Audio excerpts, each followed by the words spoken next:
And Mark Gurman's sources are telling him that Apple's senior vice president of hardware tech, Johny Srouji, told staff that Apple has begun working on its own cellular modems for future devices to replace the Qualcomm chips Apple currently uses.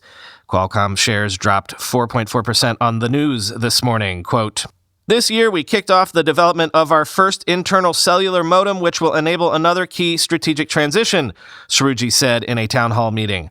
"Long-term strategic investments like these are a critical part of enabling our products and making sure we have a rich pipeline of innovative technologies for our future," end quote.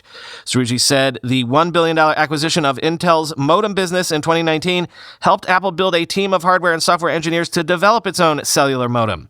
He said the modem is one of a few wireless chips the company designs, including the W series in the Apple Watch and the U1 ultra-wideband chip in the iPhone for precise location information.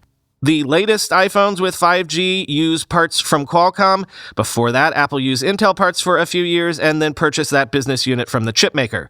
Srouji did not say when the cellular modem would be ready to ship in products, but a 2019 patent agreement between Apple and Qualcomm includes a 6-year licensing pact.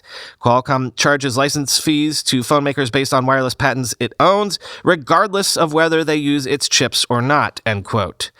Of course, what did you think Apple was going to do when it bought Intel's modem unit? But talk about being the only company that can do the harmony between hardware and software like no one else because they do both.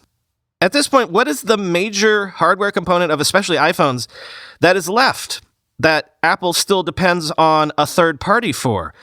Maybe they should buy Corning for the glass and then maybe get into battery tech and then basically, bang, the whole stack is complete.